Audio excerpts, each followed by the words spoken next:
Hey guys, well, I have actually, this is Wildfire. I'm sorry, I'm kind of nervous. This is the first time I'm ever doing this.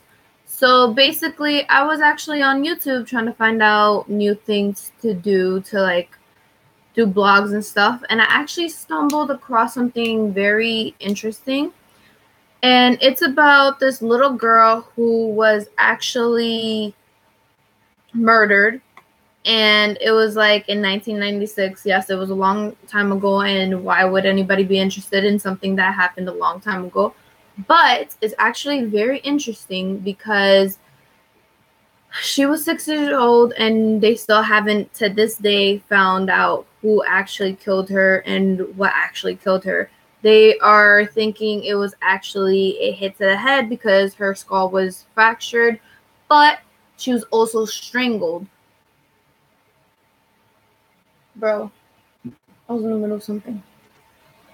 Sorry, that's my cat Princess. I still haven't uploaded videos of all of my animals, as in dogs and cats, but I will soon. Anyway, I have a short little video to show you guys, and I'll show it, and then I will give in more details that I found out during watching a lot of different videos about what happened to her death, and actually going thoroughly into a lot of things that people wrote and news stories that they did. So yeah, and basically that's it. I will be leaving all the links and everything that I looked through down below, so check it out if you guys want. Nearly 2 decades after 6-year-old JonBenet Ramsey was found murdered in her home in Boulder, Colorado, the unsolved case continues to raise questions and grab headlines. In September 2016, Dr. Phil McGraw is scheduled to interview JonBenet's brother, Burke, on his CBS talk show. The timing of Burke's interview is no coincidence. December 2016 will mark the 20th anniversary of JonBenet's 1996 murder, and his interview will air just days before the premiere of The Case of JonBenet Ramsey, also on CBS. Some people have speculated that you've been hiding out for this last 20 years. Burke Ramsey breaks his silence. Will Burke be able to clear up some of the things that never made sense about the JonBenet Ramsey case? The discovery. JonBenet's body was found the day after Christmas in the basement of the Ramseys' home, roughly 8 hours after her parents, Patsy and John Ramsey, reported her missing. So why didn't her parents check their own basement before calling the cops? Investigators initially noted there were no signs of a break-in, adding to suspicions against the family. Compromised crime scene. A big reason why all leads turned out to be dead ends. Police didn't seal off the crime scene, allowing family and friends to walk around the house after the crime was reported. Former Boulder Police Chief Mark Beckner explained via Reddit that since the crime occurred on a holiday, there were fewer officers available to get to the scene. Shady neighborhood. The Ramsey family's mansion reportedly wasn't located in the nicest neighborhood, with CBS News reporting that there were more than 100 burglaries in the area in the weeks and months before JonBenet's death. The community also had a seemingly high concentration of potential criminals, with 38 registered sex offenders living within 2 miles of the family's house at the time of the murder. The ransom note. Patsy Ramsey claimed to have found a 2.5-page handwritten ransom note under some unusual circumstances. It demanded the bizarrely precise sum of $118,000 for her daughter's return. That amount was almost exactly what John earned in the bonus that year. In his Reddit interview, Beckner said experts have never before encountered a ransom note with such strange content. Authorities analyzed samples of Patsy and John's handwriting. While John was ruled out, Patsy's sample was deemed inconclusive. Staged. In his Reddit interview, Beckner said the cause of JonBenet's death was strangulation, but she was also hit on the head close to an hour earlier, rendering her unconscious. Beckner then explained, "The rest of the scene we believed was staged, including the sexual assault, to make it look like a kidnapping/assault gone bad. I have avoided saying who I believe is responsible and let the facts speak for themselves." False confession. Nearly 10 years after the case first made headlines, the tragedy was in the news yet again in 2006, when John Mark Carr, a teacher living in Thailand, claimed he was guilty of JonBenet's murder, and that it was an accident resulting from a bizarre sexual encounter. He also claimed that he had drugged his victim. Here's where it gets even creepier. None of that happened. DNA tests proved that Carr was nowhere near the crime scene, and no traces of drugs were found in JonBenet's system. And Beckner could further rule out Carr's culpability. We were able to confirm that he was not even in Colorado at the time by just doing some routine checking and then obtained photos of him in Georgia at the time. The intruder theory. While the initial police reports claimed there were no signs of forced entry, A damaged basement window was later investigated as a possible entry point for the intruder/killer. Detective Jim Kolar worked on the JonBenet case and detailed the investigation in his book, War and Faction: Who Really Killed JonBenet Ramsey. Kolar didn't believe there was an intruder involved, since cobwebs in the window through which the supposed intruder entered the home weren't disturbed. Kolar also claims that a shard of glass from the broken window was found resting on the windowsill, and that too likely would have been brushed away with the cobwebs by an entering intruder. Unidentified DNA. Kolar also claims that DNA from 2 males and 1 female was found under JonBenet's fingernails. Unfortunately, the DNA evidence was too tiny and badly degraded to determine whether its source was skin, tissue, or blood. What investigators do know is that it didn't match the DNA evidence from the unknown male found elsewhere. Kolar went on to say, "If you look at all the trace samples involved in this, if you follow the DNA evidence solely, then we should be looking for 6 perpetrators, not 1. District Attorney Mary Lacey explained why this unused DNA evidence may not be valuable, however, telling Westward, "The DNA in your test could be there because of a contact that was weeks, months, even years before the crime occurred.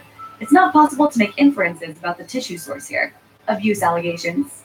Kolar claimed records show JonBenet visited her pediatrician 27 times over the last 3 years of her life, but the quantity of visits was not excessive, according to her doctor, and did not indicate signs of sexual abuse. However, Kolar claims that when he presented JonBenet's autopsy report and photos to other physicians, they agreed that she likely suffered from some sort of sexual assault before her death, which was adamantly denied by the family. The indictment. In 1996, a grand jury sought to indict John and Patsy Ramsey on charges of child abuse, resulting in death and being accessories to a crime, according to court documents released 3 years later. Potential charges included placing JonBenet in a situation which posed a threat of injury to the child's life, as well as obstructing justice.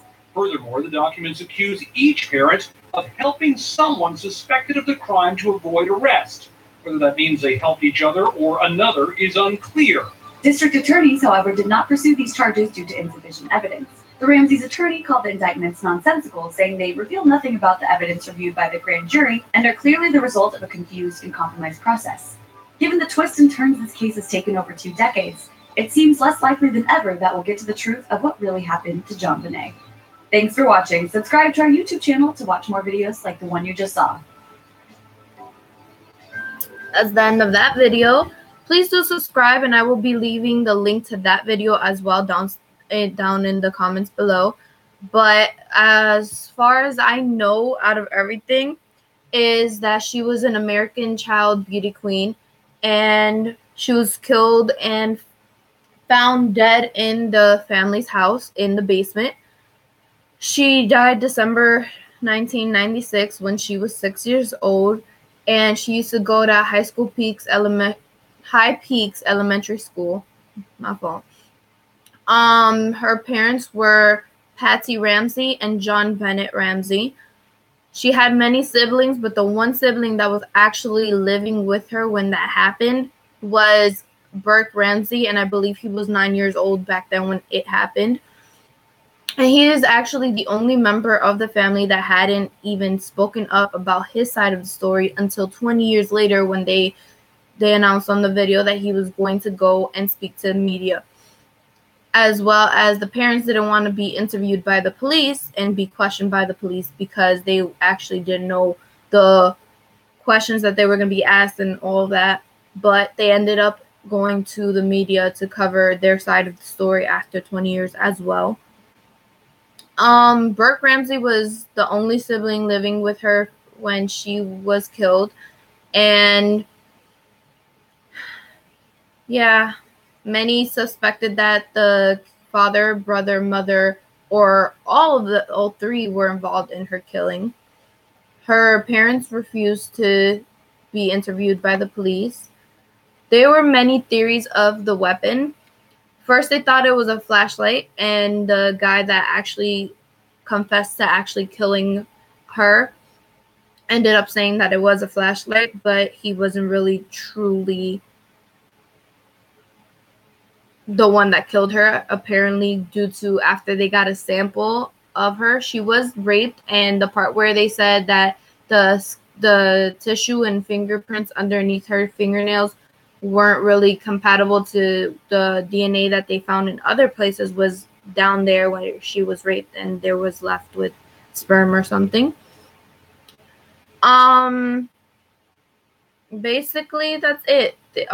She was found strangled by something, and they found out that actually it was rope tied to a paintbrush, and that's how she was strangled.